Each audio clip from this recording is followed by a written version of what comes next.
Praise lord. దేవుని నామానికి వందనాలు. ఈ పగటి వేళ ఆరాధన కోడికకు దేవుడు మనందరినీ కూడా తోడుకొచ్చినందుకు దేవునికి స్తోత్రం. దేవుడు మనల్ని అందరినీ కూడా శక్తిపరచును గాక, బలపరచును గాక.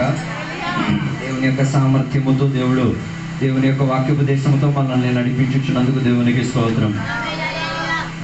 దేవుని యొక్క సమాజములో అందరూ దేవుని యొక్క సన్నిధిలో ఉన్నవారు అన్నదేం లేదు. అతి తక్కువ మందే ఉన్నారు. ఆ తక్కువ మందిలో ఉన్నవారిలో కూడా దేవుడు సంతోషించి ఉల్లసించే దేవుడని దేవుని యొక్క బిడ్డలుగా మనం తెలుసుకు తీరాలి. ఇప్పుడున్న కాల తరగతిలో దేవునితో ఉన్న సంబంధాన్ని తెగగొట్టుకు తీరడానికి దేవుని యొక్క బిడ్డలు ప్రయత్నం చేసుకు తీరుతున్నారు. అందులో మనం బాధపడాల్సిన పరిస్థితి లేదు.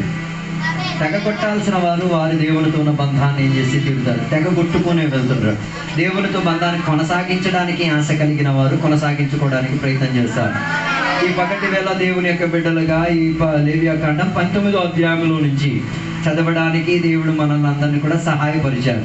లేవియాకాండం 19వ అధ్యాయం ప్రాధాన్యతగా 2 విషయాలకి గుర్తింపుగా చెప్తున్నది. ఒకటి విగ్రహారాధనకి, రెండోది నైతికంగా ఉన్న విషయాలకున్న వ్యవస్థితి గురించి చెప్పుతున్నట్టుగా మనకి కనబడుతున్నది. ఈ 2 విషయాలు దేవుని యొక్క బిడ్డలకి లేనట్టుగా మనకి ఈ రోజుల్లో మనకు అధికంగా కనబడుతున్నది. కానీ 19వ అధ్యాయం మొదటి వచనం ఇశ్రాయేలు ప్రజలతో మోషే చెప్తున్న మాట మీరు చూడండి. మరియు యెహోవా మోషేకు ఇలాగూ సెలవిచ్చాను, ఇశ్రాయేలు సర్వ సమాజముతో ఇట్లా చెప్పుము, మీరు పరిశుద్ధులై ఉండాలి. చాలు, అక్కడ చెప్పిన మాట మీరు చూసారా? మొదటిగా పరిశుద్ధత లేకపోతే నువ్వు విగ్రహారాధనకి బానిసివే. అర్థం కావడం కథ తెలియదు అనమాట. If you are not holy then you are serving an idol. నువ్వు పరిశుద్ధంగా జీవించలేకపోతే నువ్వు విగ్రహారాధన చేస్తున్నావు అని అర్థం. అందుకే ఈ కాలంలో దేవుని యొక్క బిడ్డలకి ఆకృతి లేదు, కానీ ఆకృతిని ఏం చేస్తున్నారు? పరిశుద్ధత లేక. అందుకే దేవుని యొక్క బిడ్డలు ఎప్పుడు కూడా ఏం చేయాలి? పరిశుద్ధతను ప్రత్యేకంగా ఏం చేయాలి? ఎంచుకు తీరాలి. ప్రత్యేకంగా సంఘానికి ఉన్న పునాది, సంఘానికి ఉన్న 7 స్తంభములో ఒకటి పరిశుద్ధతకు అంకితమైనట్టుగా మనకి కనిపిస్తున్నది. సంఘానికి ఉన్న పునాదులో రక్షణ, మారుమనసు, బాప్తిజం, వీటన్నిటిలో ఒక విషయం ప్రత్యేకంగా దేవుడు ఎంచుకొని చెప్తున్నాడు. ఇదే చాలా కష్టకరమైనది, వేర్పాటు, సెపరేషన్. పరిశుద్ధతకు ఉన్న సారాంశమే వేర్పాటు. అంటే లోకము నుంచి వేరుగా, ఈ లోక పాప జీవితం నుంచి వేరుగా, సాతాను యొక్క పద్ధతుల నుంచి వేరుగా మనిషిగా నీవేమై తీరాలి? వేర్పాటు చెందేటట్టు. ఇదే చాలా కష్టం చెందేది. అందుకే కదా దేవుని బిడ్డల ఆభరణం తీయడంలో చాలా వేదన పడేది. పర్వాలేదు, సాయిప్రియ నగర్లో 3 దొంగతనాలు అవుతున్నాయి, పర్వాలేదు, మీ సాక్ష్యాలు కూడా వింటాను మేము. నా విషయం అది కాదు, నేను చెప్పొచ్చే మాట. పరిశుద్ధతకు దేవుని బిడ్డలు ఎప్పుడు ఏమై తీరాలి? ప్రాధాన్యత చెందిన వారిగా ఉండ తీరాలి. అందుకే 2వ వచనం చెప్తున్న మాట, దేవుడు ఏ రీతిగా పరిశుద్ధుడిగా ఉన్నాడో ఆ రీతిగా నీవు కూడా ఏమై ఉండి తీరాలి?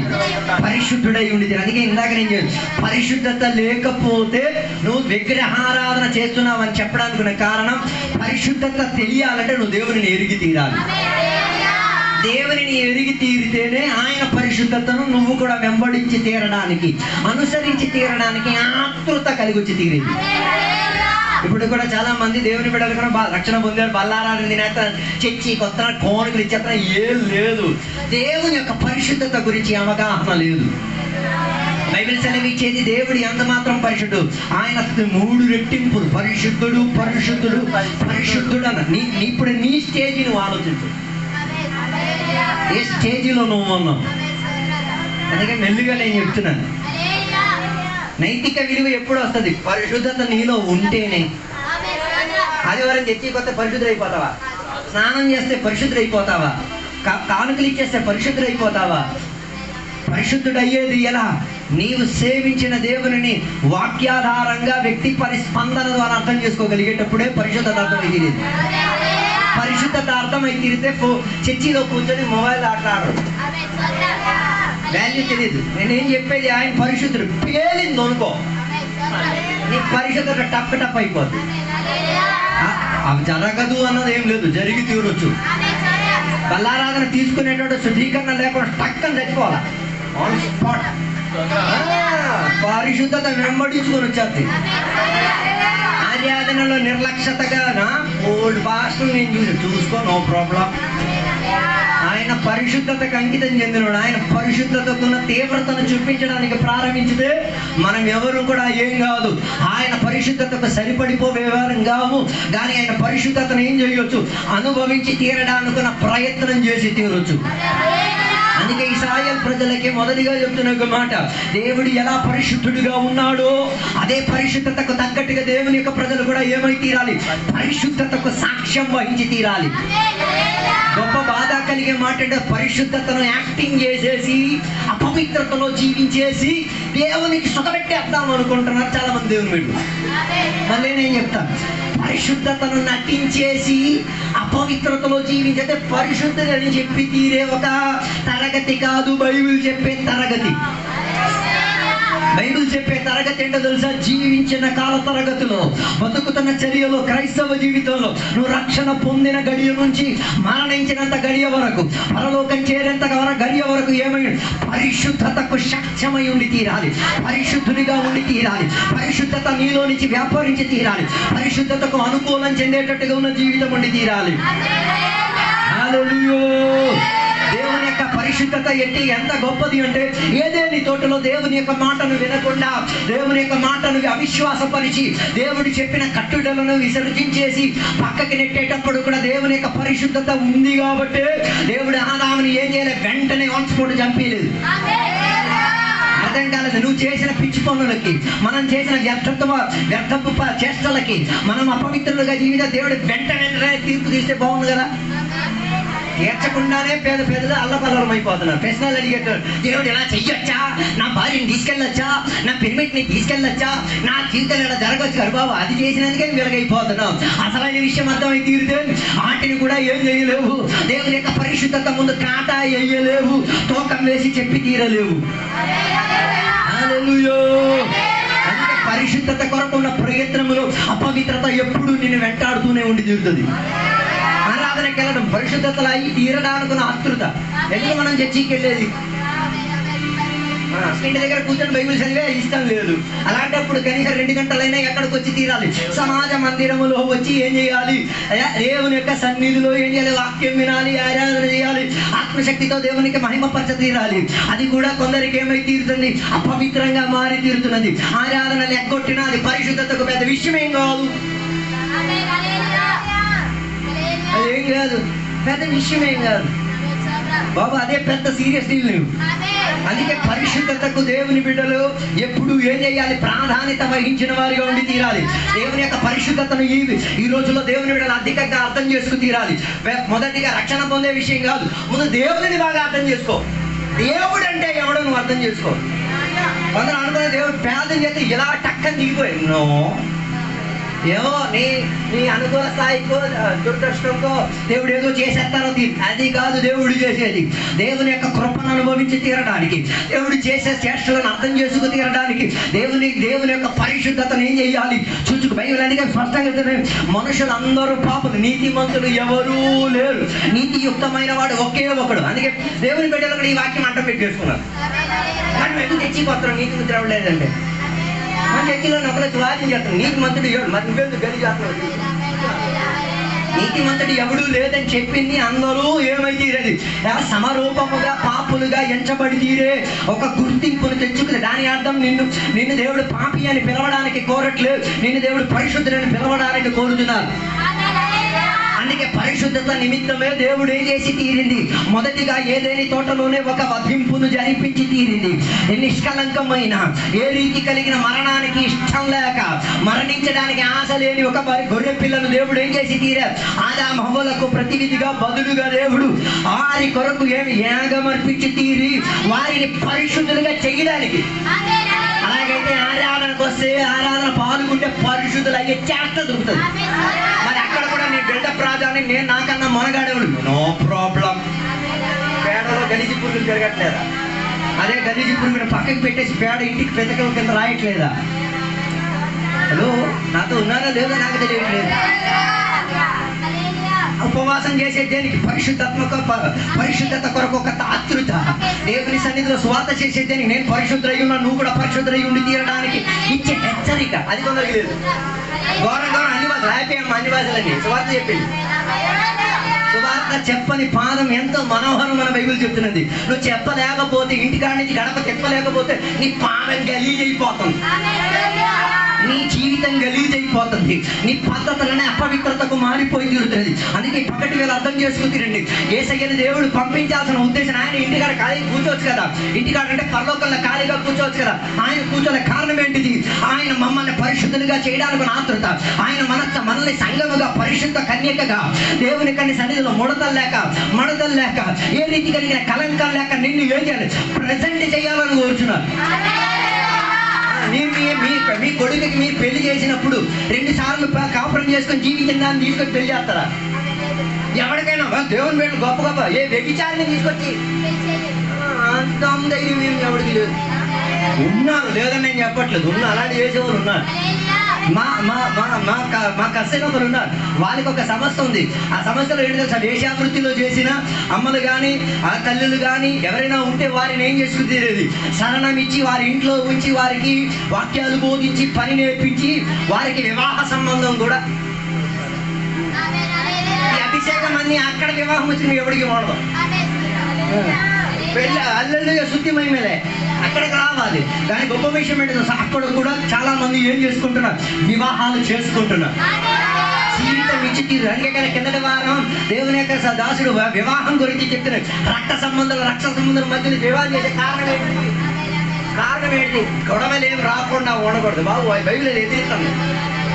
పరిశుద్ధతకి అది అంకితం కాదు. ఓకే, అప్పుడు మీరు వాదించుకొని వస్తారు. అయ్యో మీరు గొప్ప మాట అనేస్తున్నారు కదా, ఆడ మొగలకి పిల్లలు పుట్టారు కదా, వాడికి మరి మీరు వెళ్ళిచ్చారా సంబంధం? ఎలాగెళ్ళి అడుగుతారు కదా. ఈ మొక్కలు చూస్తే నాకు అర్థమైపోయింది, ఇలా క్వశ్చన్లు అడిగే వాళ్ళని. వాళ్ళకి అక్కడి నుంచి పిల్లలు ఇచ్చేసారు, మీరు వెళ్ళిచ్చారా లేదా మీ కూతురు వెళ్ళిచ్చారా? మన ఆ కూతురికి ఏమి ఇవ్వలేదు. దేవుడు ఇచ్చిన వ్యవస్థితులు ఆది మానవులుగా ఆదామవ్వలను దేవుడు సృష్టించినప్పుడు వారికి దేవుడు ఒక ప్రత్యేక కృపని ఏంటి తెలుసా? సంతాన భాగ్యం ఇచ్చారు. ఎలకలకి సంతానం ఎన్ని పుడతాయి ఒకేసారి? పందులకు ఒకేసారి ఎన్ని పుడతాయి? అది లెక్కెట్టండి. అప్పుడు సంతానం విస్తారంగా సంతానం పెరుగులు కాక అని చెప్తే ఆదామవ్వలకు పుట్టిన సంతాన క్రమావళి లెక్కలేనట్టుగా ఉండింది. అది అర్థం చేసుకోవాలంటే వాక్యం తెలియాలి. కేవలం బైబిల్లో ఎంతమంది పేరే రాసి ఉంది, ఆదామవ్వల పేరు మాత్రమే రాసి ఉంది. మీరు ఈ దమాయించి ప్రశ్నించిన అడిగలో అందరి పేరు రాయొచ్చు కదా, మరి బైబిల్ నీకు అయిపోదు. ఇది మోసుకోవడానికే నీకు చేత కాదు, ఇంకా అన్ని ఉంటాయి మొత్తం. ఇది లాజిక్ మాట్లాడుతున్నావు. నువ్వు ప్రశ్న అడుగుతున్నాను, నేను అడుగుతాను. నీ పూర్వీకుల 5వ తరం గురించి చెప్పు. మీ తాత పేరు చెప్పు. ఏ ఊరు చెప్పు. మనం బిల్డప్ మాట మాట్లాడాలి. 5 తరములో ఉన్న చరిత్ర మనకు తెలియదు. నువ్వు పుట్టిన తర్వాత నీ తర్వాత 5 తరములు పుడతారు, వాళ్ళ చరిత్ర కూడా నీకు తెలియదు. అటు తెలియదు, ఇటు తెలియదు. ఇది మాట్లాడేస్తాను. హలో, ఇలా తర్కించే మనోభావం ఉంటే జీవితాంతం ఏం చేసి తీరుతారు? ఇలా తర్కించుకునే ఉండి తీరుతారు. దానికి బదులుగా తర్కించుకోకుండా, దేవో నువ్వు నన్ను పరిశుద్ధుడిగా చెయ్యాలని పిలిచావు కదా, నేను పరిశుద్ధుడిగా మారి తీరుతాను. ఇశ్రాయేల్ ప్రజలకి బలి అయ్యే నైవేద్యాలు, అదే రీతిగా ఇశ్రాయేల్ జనాంగములు పాలిపింపు ఇచ్చిన కారణం ఏంటో తెలుసా? ప్రజల లోపల పరిశుద్ధత వ్యాపరించి తీరాలని.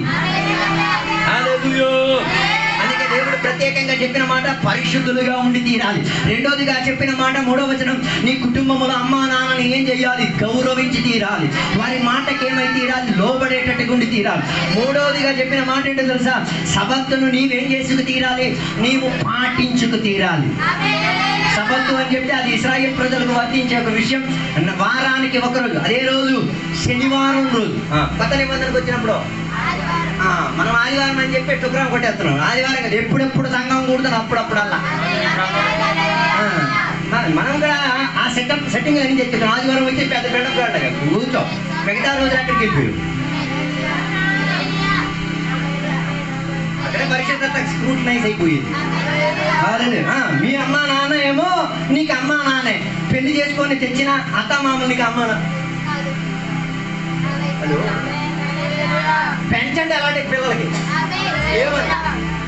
అందుకే మొన్నటి రోజు ఎక్కడ వివాహానికి వెళ్ళినప్పుడు నేను చెప్పిన ఒక మాట, ఒక కుటుంబంలో పిల్లలకి పెళ్ళిళ్ళు చేసుకునే ముందు అర్థం చేసుకోండి, ఆడికి ఎలాంటి టేస్ట్లో ఉన్న అబ్బాయి కావాలి, అమ్మాయి కావాలి. ఒక అబ్బాయికి ఉన్న ప్రత్యేకత, ఎప్పుడు నాన్న పోలికలో ఉన్నవాడిని ఎప్పుడు ఎంచుకొని చూస్తాడు. అమ్మ అమ్మ పోలికలో ఉన్నవాడిని ఎప్పుడు చూస్తూ ఉంటాడు. అప్పుడు ఆడు కోరే పిల్లని కూడా ఎలాంటి దాన్ని అమ్మ నాన్నకి తగ్గట్టుకున్న స్వభావ తరగతి తగ్గట్టు. ఇప్పుడు నీ ఫ్యామిలీ లైఫ్ లో కరెక్ట్ లేదు అనుకో, అది తెచ్చుకున్నది దానికి మించిందని చెప్తాడు. అన్ని కుటుంబాలు ఏమి సెట్ కావట్లే. నిన్న కూడా బార్బర్ షాప్ లో కూర్చొని మాట్లాడుతా అన్నా, ఏడు నేను ఇంత సంతోషంగా ఉన్నాను, నా జీవితం సర్వడు బాబు, ఏం కాదురా బాబు, నోరు మూసేస్తే అన్ని సెటిల్ అయిపోద్ది. ఇది అలాగే అన్నిటికీ వాగేస్తే ఇంకేం మరి, నాన్నతో కూడా వాగేస్తాడు, అత్తతో కూడా వాగేస్తాడు, అందరితో వాగేస్తే ఇంకేం చేయలేడు నువ్వు. కొన్ని సిచ్యువేషన్ లో ఏమైతే చూడాలి, మనం సైలెంట్ అయి ఉండి తీరితే మిగతా పనులు దేవుడు చేసుకు తీరుతాం. అందుకే నేను చెప్పి రావడానుకున్న ఉద్దేశం, దేవుని యొక్క బిడ్డలుగా అమ్మా నాన్నని ఏం చేయాలి, గౌరవించాలి. నీకు ఒక అమ్మా నాన్ననికి వెళ్ళి చేస్తే ఇంకొక ఫ్యామిలీ దేవుడికి అత్తిస్తున్నాను. సొంత నాన్నని చూడలేను, అత్తి నాన్నని ఏం చూస్తాడు.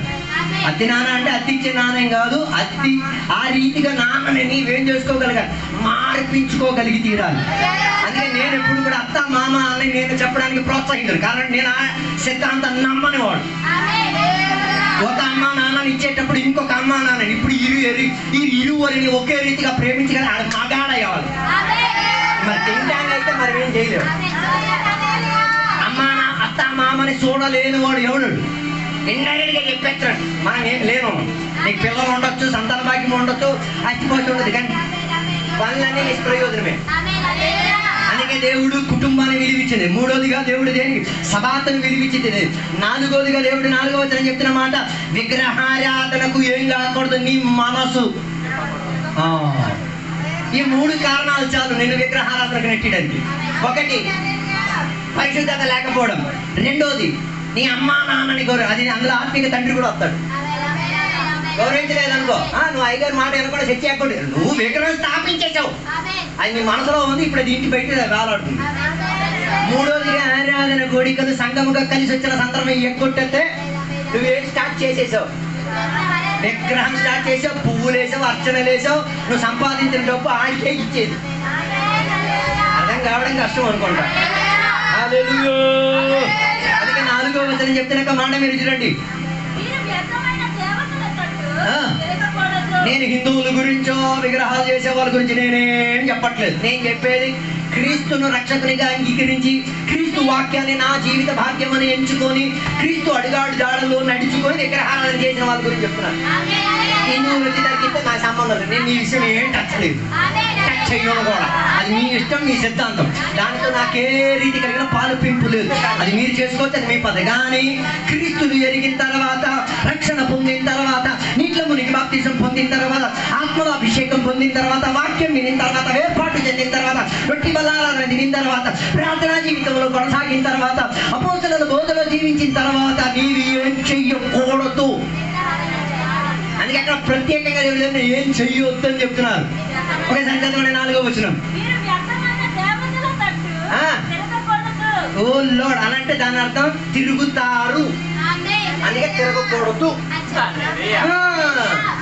ఇక్కడ సైన్ బోర్డులని పెట్టే దేనికి తెలుసు, నువ్వు పెద్ద మొనగాడివని యాక్టింగ్ చేస్తావు. అక్కడ రాస్తుంది ఏమని, ఎక్కడ 30 కిలోమీటర్ స్పీడ్లోనే వెళ్ళాలి. నువ్వు మొనగాడు అన్న విషయం బోర్డు పెట్టినోడికి తెలుసు, గవర్నమెంట్కి తెలుసు. నువ్వు 90లో వెళ్తామని కదా, అందుకే ఇక్కడ రాశారు. అర్థం కాలేదు. ఇక్కడ రైల్వే పట్టాలు ఉన్నాయి, మెల్లిగా వెళ్ళాలరా నాయన, నాకు తెలుసు, నువ్వు తూము స్టూడియోలో ఇలా ఎగ్రెట్ చేసుకుని వెళ్ళిపోతాను, అందుకే ఇక్కడ నాకు రాశారు. అర్థం కాలేదు అనుకున్నా. హలో, విగ్రహారాధన 2 రీతిలుగా ఉన్నాయి. ఒకటి రహస్య విద్యారాధన, రెండోది పరస్య విద్యారాధన. రహస్యం ఎప్పటికీ కనబడదు, ఫుల్ ఏసిటింగే, ఫుల్ యాక్టింగే. రహస్యంగా పెట్టేసుకొని ఉంటాడు. ఆడి గుండెల్లో, ఆడి ఇండ్లలో, ఆడి బండుల్లో, ఆడి పనిగాడ ఎక్కడో ఒకడ ఏం చేసి ఉంటాడు, స్టాపింగ్ చేసేసుకొని దానిని మొక్కి దేవుని ఏం చేస్తుంటాడు, విసర్జించాడు. అందుకే పద్ధతిగా దేవుడు వాక్యములు స్పష్టంగా చెప్పిన మాట ఏంటి, అది విగ్రహారాధనలోకి వెళ్తారు అని పరిశుద్ధాత్మ దేవుడికి బాగా తెలుసు. అతను ఎవరు అనుకుంటా. ఇప్పుడు చెప్తాను ఎంతమంది విగ్రహారాధనకి వెళ్ళారు అన్నది. హల్లెలూయా. ఒకసారి 4వ వచనం చదవండి. విగ్రహారాధనలు ఎట్లాంటి దేవత, నిజమైన దేవతను అర్థం చేసుకొని దాని పోలి రూపంగా దేనిని తయారు చేసావు, వ్యర్థం.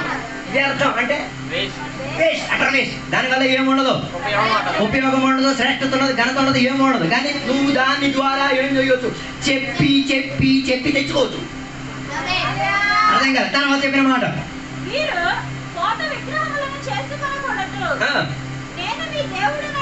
ఓ లార్డ్. దాని అర్థం నిజ దేవుని తెలిసి ఆయనకి సమరూపిగా. అంటే తొలి ఒక పాస్టర్ గారు ఉన్నారు, ఆయన పద్ధతులు నీకు నచ్చకపోతే నువ్వేం చేస్తావు, అది పాస్టర్ని వెతుకుతావు. ఈ పాస్టర్ని తెచ్చుకుంటే బాగుంటుందా, ఈ పాస్టర్ మనం తెచ్చుకుంటే బాగుంటుందా. అది వచ్చారా విగ్రహం స్థాపించేసావు. అర్థం కాలేదు. బైబిల్లో రాయబడినది మీరు విగ్రహారాధన చేయకూడదు. నీ మనసులో కూడా అలాంటి తపన ఏం చేయకూడదు, రాకూడదు. అందుకే దేవుడు ఇచ్చిన 10 ఆజ్ఞలలో ఒక ఆజ్ఞ ఏంటో తెలుసా, విగ్రహారాధనకి సంబంధించినదే. అందుకే మొదటి ఆజ్ఞ దేవుడు చెప్పినది ఏంటిది, నేను తప్ప నీకేం ఉండకూడదు, వేరే ఒక్క దేవుడు కూడా ఏం చేయకూడదు, ఉండకూడదు, ఉండే అవకాశం ఇవ్వకూడదు. అందుకే రక్షణ పొందిన చర్యలో చెప్పే మొదటి మాట, యేసయ్యే నా ప్రభు, యేసయ్య తప్ప ఇంకెవరికి నేనేం చెయ్యను, ప్రభువుగా అంగీకరించే సిద్ధాంతం ఇవ్వను. అది చెప్పగలిగే మనగాడైతేనే చెప్పు. వద్దంటే యేసయ్య నా దేవుడు, మరి నిలబెట్టలేనప్పుడు మరి యేసయ్య నీ దేవుడు. 90% జనాంగం యేసయ్యని దేవుడిని అంగీకరించిన వారే యేసయ్యని విడిచిపెట్టేది. కారణం ఏంటిది, యేసయ్యను దేవుడిగా ఏం చేయలేదు, పెట్టలేకపోతున్నారు. ఉదాహరణ చెప్తాను, నువ్వు 10 లక్షల రూపాయలు నీ ఇంటికి ఏదో అమ్మేసి వచ్చింది, ఓకే. యేసయ్య నీ దేవుడు అయితే ఆ డబ్బుల్లో నుంచి కేక శబ్దం వినిపిస్తుంది, నాయనా అన్యాయమా, దోచుకున్నదా, దొంగిలించినదా, వ్యభిచారంతో తెచ్చినదా, అపవిత్రతో ఈ శబ్దాలు వినిపిస్తాయి. అర్థం కాలేదనుకుంటా. మా ఇంట్లో ఒక సిద్ధాంతం ఉంది, పరాయి కూడా రూపాయి మా ఇంటికి మేము ఏం చేయం, కూతురు తలిగిన డబ్బులు మేము తేము. ఆ రోజు ఉన్న సిద్ధాంతం ఈ రోజు కూడా అదే ఫాలో అవుతున్నాం. దానివల్ల ఎవరు మనకి ఏ పెద్ద గొప్పతనం మానేది ఏం లేదు, మనశ్శాంతి ఉంది. డబ్బు లేనోడు, ఇటు పనికి రానోడు, ఏ దద్దమ్మ ఓళ్ళు అనుకో, నో ప్రాబ్లం. సిద్ధాంతం మీద మేము నిలబడున్నాం. ఏంటిది, ఎవడు వేదన పడిన ఒక్క రూపాయి సొమ్ము నేనేం చేయను, నాకు గడప లోపలకు కూడా రానివ్వను. కారణం ఏంటంటే ఆ సిద్ధాంతంలో నేను శరణై ఉన్నాను. హలో, నాతో లేరా, నీ సంపాదనలో తెచ్చినది ఆడ అన్యాయంగా తెచ్చిందా, అది అది దేవుని వాక్య వ్యతిరేకంగా ఉన్నది, దాని శబ్దం నీకు ఏమై తీరుతుంది, అది ఆ వెనబడి తీరుతుంది. అది విన్నోడు మనసాక్షికి క్రమపరిచి, వద్దురా నాయుడు, దీనితో నాకు ఏ రీతి కలిగిన ఏమొద్దు, పాలు. అదే జక్కైకి జరిగిన మాట. జక్కైతో యేసయ్య ఒకే ఒక మాట అన్నారు, ఏమని, కూకున్న చెట్టు కాడి నుంచి ఏం చెయ్యి, ఏటి చెట్టు అంటే చెట్టుకు నాకు ప్రత్యేకత. చెట్టు లోపల ఒకడు కూకున్నాడు అనుకో, ఎంత నాటకం చెయ్యాలన్నా చేసుకోవచ్చు. బట్టలు ఇప్పేసినా బయట ఉన్నాడు కనబడదు, ముఖం మాత్రమే కనిపిస్తుంది. ఆకుల మధ్యలో కాకులు, అందుకే కదా కాకులని ఆకుల మధ్య కూకునే కారణం, గూడి పెట్టే కారణం, ఎవడికి ఏం చేయకూడదు. చక్కయ్య కూడా ఎవడికి కనబడకూడదు, నేను మాత్రం ఏం చెయ్యాలా, యేసయ్యని. నా జరిగే పద్ధతి లేదు. వాస్తవంగా పరిశుద్ధత నీలోకి రావాలి అంటే కూకున్న గూడుని ఏం చేసి తీరుతారు, దేవుడు దింపే తీరుతారు. దిగిన వెంటనే ఈడి లోపల ఏమొచ్చి తీరింది, గొప్ప మార్పు రావడం ప్రారంభించింది. దిగి యేసయ్య చెప్పిన మాట, నేడు నేను నీ ఇంటిలో. యేసయ్య ఈ కాలంలో కొందరు ఇంటికి రాలేరు. యేసయ్య వస్తే చెప్తారు, ఓరే బాబు ఫోన్ తీరా నాయన, ఉన్న గలీ సినిమాలు అన్ని చూసేసి హల్లెలూయా స్తుతి మహిమ పాట ఒకటే, తగ్గేది లేదు పోతున్నాడు. దాని తర్వాత యేసయ్య పరిహారి, యేసయ్య వస్తే చెప్తారు, బాబు పరిహారి అతి. ఒక పాస్టర్ గారి ఫోన్ నేను తీసుకుంటే ఫుల్ సినిమా పాటలే, దాని మధ్యలో ఏసీ పాటలు. నేనండి ఇదే కలిపి వ్యాపారమా, అయ్యి కలిపి ప్రెగ్నెంట్ అయిపోయి కొత్త కొత్త సిస్టర్లు వచ్చేస్తాయి, తీసేయండి. హలో, నాతో లేరు అనుకుంటా. హలో, యేసయ్య నీ ఇంటికి వస్తే అపవిత్రంత చెందిన ఒక్కొక్కటి లెక్కేసుకొని ఏం చేస్తాయి, నడిచి వెళ్ళిపోయి చూడొచ్చు. కొన్ని ఇళ్ళలో యేసయ్య లేదు కాబట్టి ఏమీ అర్థం కావట్లేదు. ఆరాధన ఎక్కొట్టే నో ప్రాబ్లం. బైబిల్ చెప్తుంది, నువ్వు రోగాక్రాంతులు అంటే ఇంటికాడ కూకోలేదు, మంచం పట్టుకుని ఇక్కడ రావాలి. మరి నువ్వే దేవుడి వాక్యం విన్నావు కానీ దానికి దేవుడు బాబు విశ్వాసం చెందినోడు మందం అద్దె తెచ్చుకో నలుగురిని సాక్ష్యమే వస్తుంది. నలుగురు ఈడట్రా బాబు మంచం మీద నెత్తికెళ్ళిపోతున్నాడు. ఏంటి పిచ్చడి అయిపోయాడు ఏంటి? అంబులెన్స్ పిలిస్తే అయిపోయి నేను మంచం ఎత్తుకుని ఈడు ఎక్కడికి వెళ్ళి తెచ్చి పడుకో. మామూలుగానే చర్చిలో బోల్డ్ మంది పడుకుంటున్నారు. ఈడోడు పడుకుంటే ఏం పెద్ద కనీసం వాక్యమే నేను పడుకుంటాడుగా. హల్లెలూయా. బైబిల్లో ఉన్న చర్యలో రోగిగా ఉన్న వాళ్ళు ఎక్కడ సేవకులు నివసించినా ఆ ప్రాంతంలో పడుకోబెట్టేవారు. రాసిన కానీ జీవితం గౌరవం లేదు. తర్వాత అల్లెలు కట్టుకుంటే మేము గౌరవం ఆపడి బాధ్యత. వీధి గుమ్మం కాడ ఏం చేసేవారు? ఎందుకు వీధి గుమ్మం కాడ పెట్టారు? చర్చిలో చూడలేదు కాబట్టి. అర్థం చేసుకునే పరిజ్ఞానం లేదు. ఏం చేద్దాం? సేవకులు వెళ్ళిన చోటల్లా తీసుకుని వెళ్ళారా?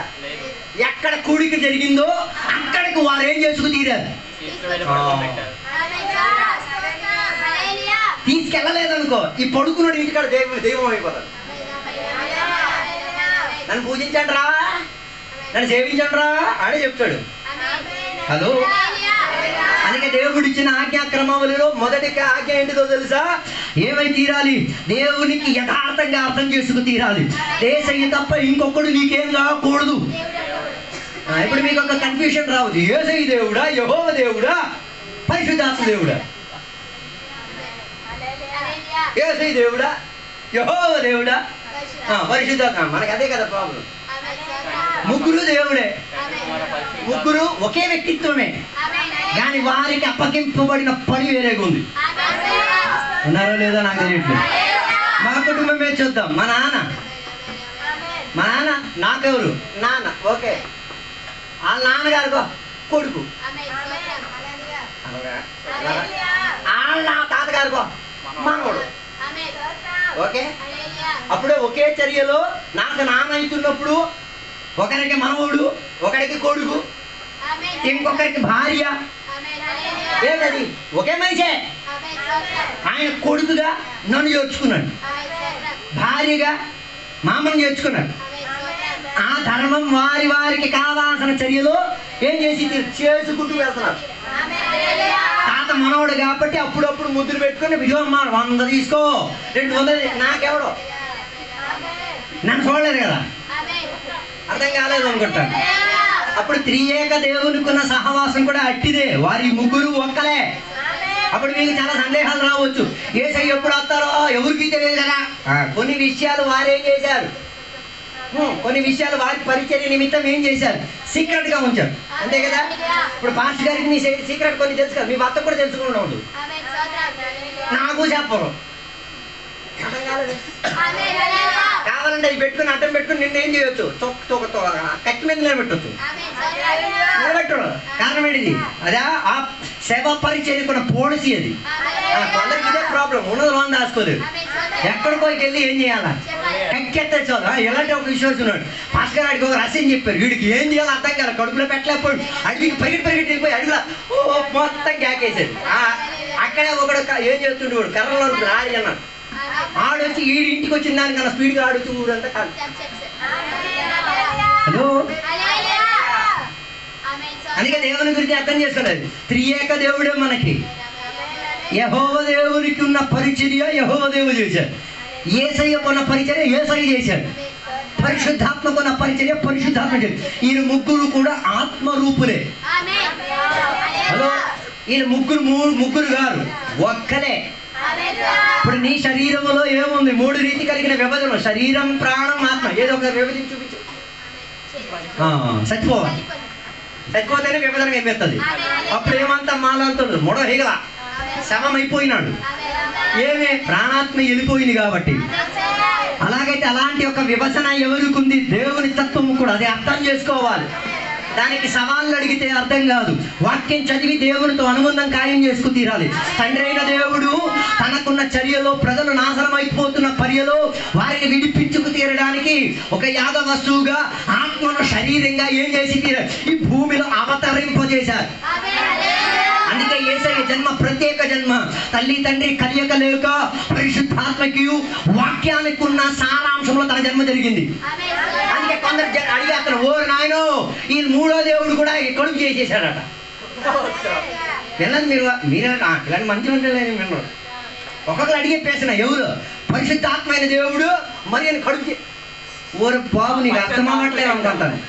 మరియా కడుపుతో అయిన కారణం పరిశుద్ధాత్మ ప్రవాహం మాత్రం కాదు, దేవుని యొక్క శక్తి కూడా వాక్య శక్తి కూడా ఏమైంది, సహాయం చేసుకు తీరింది. అలాగైతే అర్థం చేసుకున్న వాక్యము ఆత్మశక్తి సామర్థ్యం నీలో కలవగలిగితే నీలో ఒక నూతన జన్మ జరిగి తీరొచ్చు. దానినే మనం బైబిల్ వాక్యాలలో కొత్త జన్మ, కొత్త సృష్టి, కొత్తగా మార్పు చెంది తీరడం అని చెప్పవచ్చు. జన్మ పొంది కొత్తగా జన్మించిన వాళ్ళైతే దేవునికి స్తోత్రం చెప్పండి, జన్మించలేకపోతే స్తోత్రం తర్వాత నేర్చుకోండి. హలో, యేసయ్య జన్మించినట్టుగా నీలో కూడా ఒక జన్మ జరిగి తీరాలి. ఎందుకు ఆ జన్మ జరిగి తీరేది? ఎంతకాలం నువ్వు ఏదో దేవుడిని సేవించేవాడు, ఈ కొత్త జన్మ జరిగిన తర్వాత నీ దేవుడు ఎవరు? యేసయ్యే నీ దేవుడు, పరిశుద్ధాత్మే నీ దేవుడు, యెహోవాయే నీ దేవుడు. ఆయన తప్ప ఇంకొకరికి కూడా ఏం లేదు, నాలో చోటు లేదు. అందుకే పరిశుద్ధాత్మతో సహవాసం ఉండాలి ఉండాలి ఉండాలి అని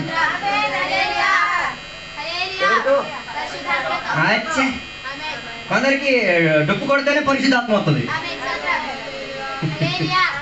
లేకపోతే ఏం రాదు. ఓ బాబు అలా కాదు నాయన, డప్పు కొట్టేటప్పుడు వచ్చే ఆత్మ కాదు, అలా అపార్థం చేసుకోమాకండి. ఇష్టపడిన వారికి అడిగిన వారికి ఇచ్చిన పరిశుద్ధాత్మ. నీకు ఆశ ఉండాలి ఏమని,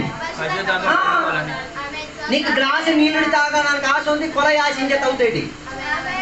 నువ్వు కొల ఆశించే కొల లెక్కన ఇస్తాడు, గ్లాసు ఆశ గ్లాసు లెక్కన ఇస్తాడు. అందుకే అడుగు వారికి ఎంత అధికంగా పరిశుద్ధాత్మ ఆయన ఏం చేయగలిగి తీరుతాడు, కుమ్మరించగలిగి తీరుతాడు.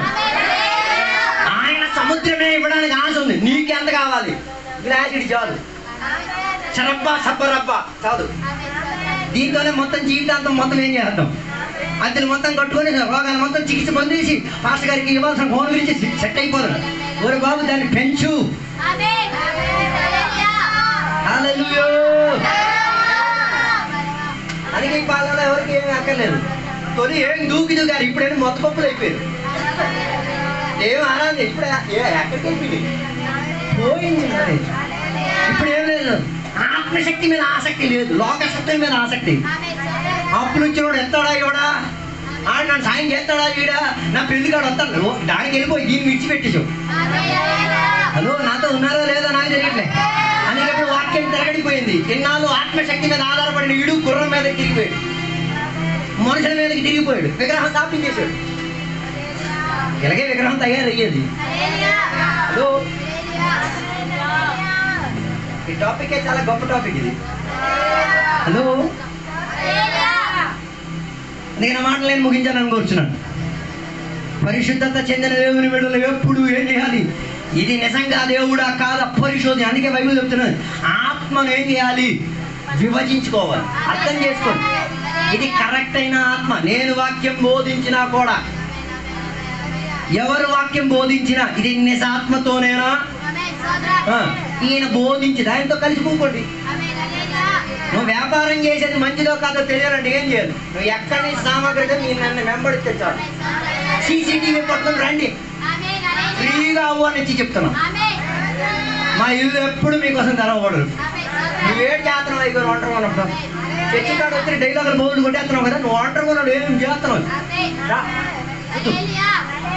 దాని వచ్చే చర్యలో కూకోవాలి, మాతో కూర్చొని ప్రార్థన చెయ్యాలి, ఉపవాసం చెయ్యాలి, ఆహారం మానేయాలి, మేము చేసే పద్ధతులు అన్నింటిలో పాల్పంపు చేసుకోవాలి. అది చేయగలిగే ఫ్రెండ్ ఉంటే వచ్చేయి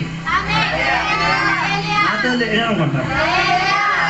ఎక్కడైనా పొరపాటు జరిగే నువ్వు నాకేం చేయవచ్చు చెప్పవచ్చు, అయ్యా ఇక్కడ కరెక్ట్ లేదు మార్చుకో.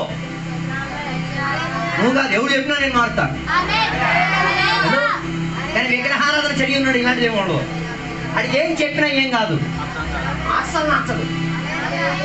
చర్చికి రారా అంటే చెప్పేది నేను డబ్బులు ఎత్తున్నానుగా, నీ డబ్బులు పోతు నువ్వు పోతు.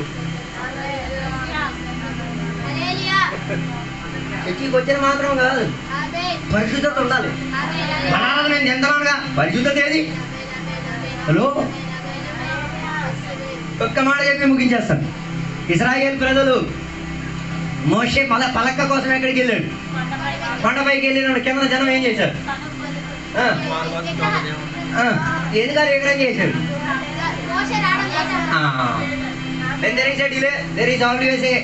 దేవుడు ఎప్పుడెప్పుడు ఆలస్యం ఉందో పాట పాడినాడు, భలే పాడాడు. దేవత వాలిన ఇంటికి వచ్చింది. వాడు పాట రాశాడు, భలే రాశాడు, అర్థం చేయలేక రాశాడు. కానీ నిజమేది. నీ ప్రార్థనకి ఆలస్యం అయిపోతే నువ్వు దేవత నువ్వే కనిపెడతావు. మా ప్రార్థనకి జవాబు కన్నా అధికంగా ప్రార్థనకి జవాబు దొరకలేని ప్రార్థనలు ఎక్కువ ఉన్నాయి. దాని అర్థం మీరు ప్రార్థన చేయడం మానట్లే. హలో, ఇవ్వకపోయినా మా ప్రాబ్లం ఏంట్లేదు. హలో, నేను చేసి దేవుడు నన్ను స్వస్థపరచలేని చర్యలు బోర్డు ఉన్నాయి. స్వస్థపరచలేదని చెప్పి దేవుడు స్వస్థపరచలేని దేవుడు ఏమి అన్నది ఏం లేదు. అందుకే కదా దానియేలు చెప్పిన పదం కాదు, దేవుడు మమ్మల్ని రక్షించిన విడిపించకపోయినా ఈ దేవునికే మేమేం చేస్తాం. ఇదే వాస్తవంగా దేవునికి అర్థం చేసాం. అంటే వీళ్ళని అగ్నిలో పడేస్తే దేవుడు వచ్చి సహాయం చెయ్యకపోయినా మనమా ఆ దేవుడు నాకు కీడు చేసాడు, మరి నాకు ఈ దేవుడు. అందుకే కదా రోజుకి రోజు సంఖ్య పెరిగిపోతుంది. కూకోవడానికి మరి చోటే లేదు. హల్లెలూయా, హల్లెలూయా, హల్లెలూయా. అందుకే క్రైటీరియా కింద పెట్టేశారు దేవుణ్ణి. ఇది చేస్తే దేవుడే, చెయ్యిపోతే విగ్రహం స్థాపించేశావు. ఎవరి పేరట? యేసయ్య పేరటే. ఈ వాక్యం పట్టేసుకునే ఇటు వచ్చి కూకుంటున్నాం. కానీ అర్చనలు పూజలన్నీ అటే. హలో, అందుకే ఆయన చేసిన పద్ధతి అని తెలుసా? మోషే కిందకి దగ్గర రాగానే ఏమి ఎరగొట్టేశాడు? బాబు పలక కాదురా నాయన, ఎరగొట్టాల్సిందే. ఎరగొట్టాల్సింది ఏంటిది? తయారు చేసింది. ఓకే, తయారు చేసింది ఎరగొట్టి, మరి గుండె లోపల ఉండదా? అందుకే బైబిల్ అంటే హృదయం అన్నిటికైనా మోసకరం. ఆ సామాన్లు మొత్తం లోనే, మా పనే లోన ఉన్న సామగ్రిని వేలెత్తి చూపించి కెలిగిసి మరి చెప్పడం. అవి చెప్పేటప్పుడు మన పాట గారికి ఎంత గుండె దమ్ము.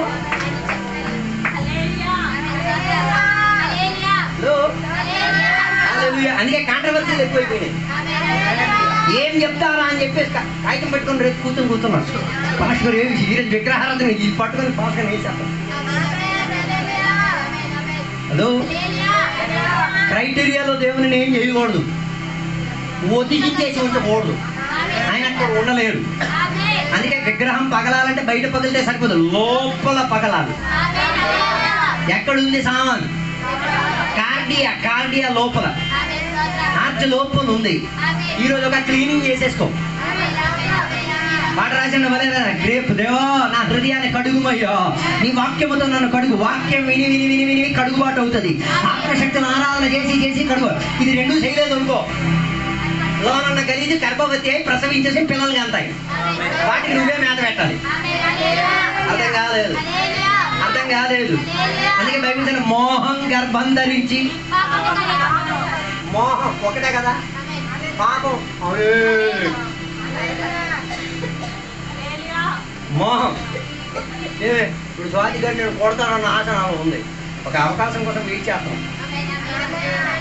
నాకు ఆశ ఏంటిది? పట్టణంలే భయపడదు, కూడదాను ఆశ నాది ఉంది. నేను కూడదానని ఆశించి అని చెప్పేసింది. నేను ఆశించినప్పుడు నన్ను ఏం చేసేయాను? ఏం మర్చిపోయాను? ఆడు దేవుని సృష్టి, నేను దేవుని సృష్టి అని మర్చిపోయాను. ఆడే దేవుడు జీవితం, నేను అదే దేవుడిని జీవిస్తున్నాను. ఆయనకి జన్మనిచ్చిన దేవుడు నేనే, నాకు జన్మ అదే దేవుడే. నేను ఆయన మీద మనసు పెట్టుకొని చంపేస్తాను, కొట్టేస్తాను అన్న భావం చేసి ఆయన్ని చంపక ముందే నేనేమని చంపేశాను. మల్టిప్లై అయింది. నేను ఆశించిన దానికన్నా పవర్ ఎక్కడికి వెళ్ళింది.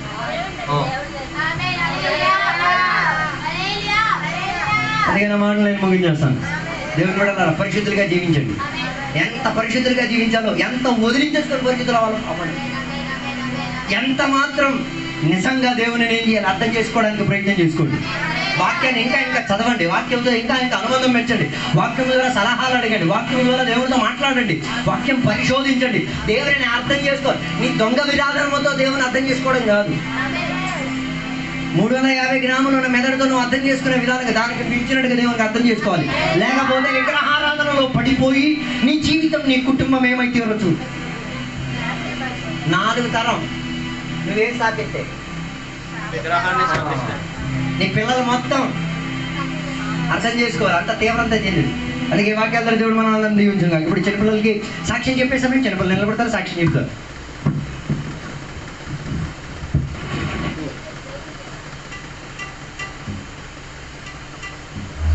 నిలబడండి.